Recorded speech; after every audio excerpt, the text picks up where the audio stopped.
You say to someone, why are you feeling this way? What's wrong with you today? And they say, I am this way because of that person, because of that circumstance. What they're really saying is, that person or circumstance is actually controlling my feelings and controlling my thoughts. Well, anything that's controlling my feelings and my thoughts, I'm victim to, right? So it makes sense then that when things are good, you feel good, and when things are bad, you feel bad, right? So when you start changing the way you think and feel, and it starts producing outcomes in your life, you're going to believe you're the creator of your life and less of the victim of your life. And the hardest part about all of this is just making the time to do it. If you're not even peaceful, there is nothing in your life that you can do in a worthwhile way. To be peaceful essentially means this, that you're not messing your mind. To be peaceful means that your system is at ease. You know how to conduct your mind, you know how to conduct your emotions, your body and your energies. You are peaceful. If you change the picture in your mind, you change the chemistry, you change the fate. So I'll give an example. If I have a picture of love in my mind, the brain releases complementary chemistry, dopamine, pleasure, oxytocin, bond with your loved one, growth hormone, which does exactly what it says. It enhances your growth, and that's why when people fall in love, the chemistry of the brain going into the blood, the culture medium, enhances vitality.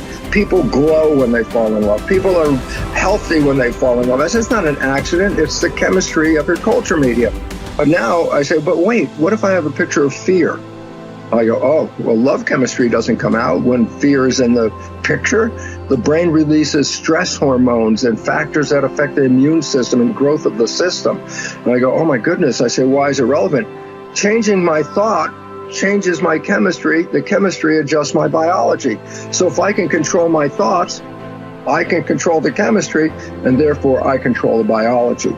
So all possibilities already exist. You don't have to create the possibility. In fact, all you have to do is become aware that it exists. The moment you do that, you're changing the thought and you're producing a different frequency. Now, if the person is astute enough to feel the frequency of the thought in the quantum and not wait for the experience to happen, but the thought of abundance would produce the feeling of abundance. Tell guilt, shame, the past, I've changed my mind. I'm not living condemned. Listening to the accusing voices, I'm forgiven, I'm redeemed, restored, my future is bright.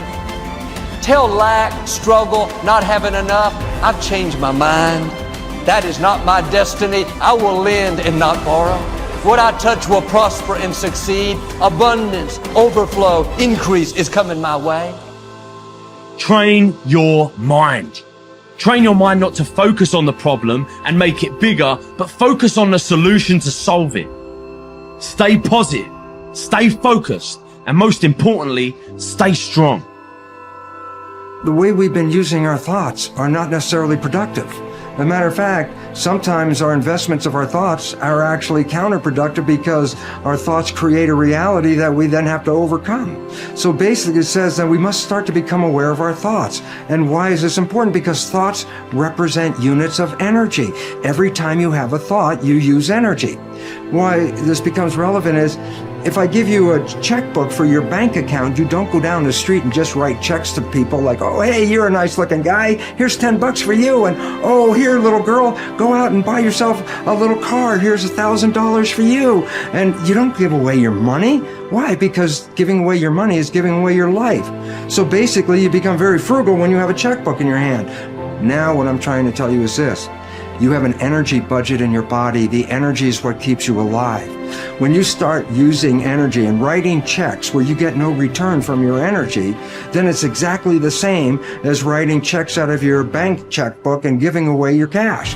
So why this becomes important is the biology of belief reveals how our thoughts create our reality.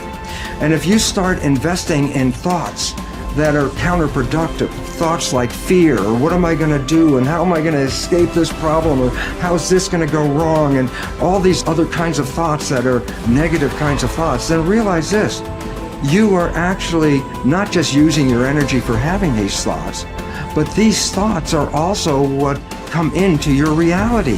What you focus on with your thoughts, your brain will manifest as reality. James from Harvard said, believe and your belief will create the fact. All things are possible if you believe. Well, you know, I studied for a long time. I started to study this book, Think and Grow Rich. And he talks about belief in here. He says, you're not ready for what you want until you believe you can get it. I found that the only two sources of reference we could go to find out anything about ourselves is science and religion. They all say you've got to believe. So I got figured out, how do you believe? How do you change a belief? Interesting subject, because I'm going to tell you something. Your results are nothing but the manifestation of your belief system. Well, our belief system, now listen carefully, is based upon our evaluation of something. And frequently when we reevaluate a situation, our belief about that situation will change. Let me repeat that. Our belief system is based upon our evaluation of something. Frequently, if we reevaluate a situation, our belief about it will change. I began reevaluating who I was. I started to study. I never stopped studying. And I found as I reevaluated, I had a much higher opinion of myself. I found out things about me that I would have never believed if you had told me. The power that's locked up within us, the marvelous system we've got. Do you know the blood circulates through your veins every 33 seconds, through hundreds of miles of passageway? Bang, just like that, clears all the food in and all the garbage out. Stop and think of the central nervous system. It's the most complex electrical system in the world. And you've got it. Think of your brain, an electronic switching station like that. You can change the vibration of yourself and everything around you. We have awesome powers, and it's all based on what you believe about you.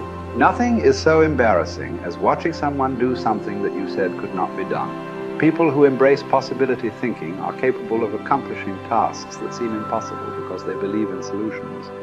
When you believe you can do something difficult and you succeed, many doors open for you. Big thinkers are specialists in creating positive, forward-looking, optimistic pictures in their own minds and in the minds of others. If you embrace possibility thinking, your dreams will go from molehill to mountain size, and because you believe in possibilities, you put yourself in position to achieve them. The winners in life think constantly in terms of I can, I will, and I am. Losers, on the other hand, concentrate their waking thoughts on what they should have done or what they don't do.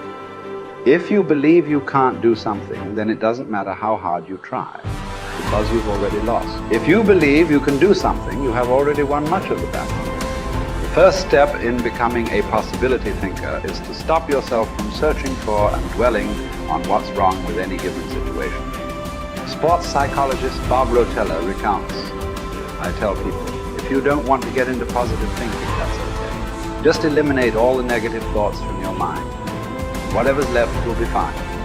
If possibility thinking is new to you, you're going to have to give yourself a lot of coaching to eliminate some of the negative self-talk you may hear in your head. When you automatically start listing all the things that can go wrong or all the reasons something can't be done, stop yourself and say, don't go there. Then ask what's right about this. That will help to get you started. And if negativity is a really big problem for you and pessimistic things come out of your mouth before you've even thought them through, you may need to enlist the aid of a friend or family member to alert you every time you utter negative ideas. One of the best ways to cultivate a possibility mindset is to prompt yourself to dream one size bigger than you normally do. Let's face it, most people dream too small. They don't think big enough. Henry Curtis advises, make your plans as fantastic as you like, because 25 years from now they will seem mediocre.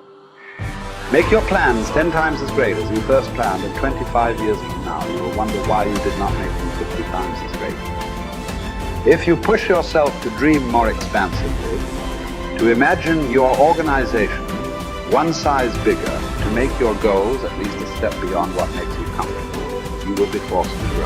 And it will set you up to believe in greater possibilities.